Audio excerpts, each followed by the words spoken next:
Okay, here we're talking about fraud in Minnesota today, a system-level investigation. And if you've listened to anything from the news lately, you know that Minnesota fraud is all over the place. And I have a theory behind it. It might be because of this whole Minnesota Nice thing, where it's basically passive-aggressive. And people just sit there and watch people just fraud happen. And we're also having discrimination talk. And then we're also going to talk about uh, some fraud. And then we're going to talk about we talk about a lot of things here. That's all I gotta say now. With fraud, you need to be careful because there's a lot of fraud that can happen in Minnesota. One place that's ripe is the PCA, the Personal Care Assistance System. And this is people with disabilities that need help. And the Medicare is being taken advantage because they just hire their friends and they just like milk hours, commit identity theft, and just victimize the system, victimize everything. And they do it over and over again. They get away with it, and they get away with it.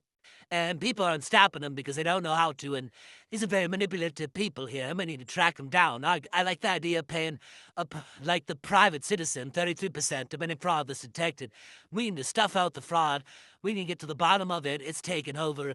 It's in the court systems. The court systems ripe with fraud, over litigation.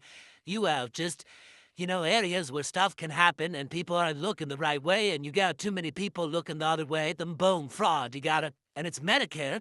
It's people going to small little clinics and getting doctors to write notes and saying whatever. Now, here we got discrimination. Let's talk about discrimination. What is discrimination? It's biased. It's bias. It's, unequal treatment and harm. And it can be like protective classes, individuals due to genetics, background, race, identity, whatever. But the one thing that's happened is people are sitting there just letting people get discriminated left and right, called the silence witness. And that is what's happening.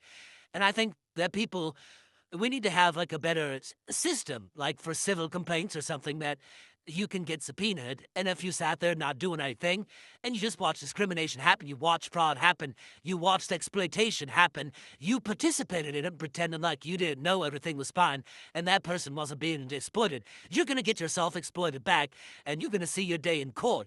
And if you're exploiting the judges in the court systems and weaponizing the system against individuals to exploit them and cover up fraud and using disabilities as services and not telling the other parent and custody battles and exploiting the system and grants for your own benefit and committing PCA fraud and trying to cover it up by silencing people with restraining orders. Like, these are the scenarios that happen all day long. People are claiming rape. People are claiming that they're abused just because they don't want to be reported to Child Protective Services or to, PCA fraud places or anywhere, or lawyers. They don't want to get reported to the lawyers board. Anyways, let's switch the topic here. We're going over to, what this is exploitation in Minnesota, and where it's occurring is vulnerable areas, like at the court.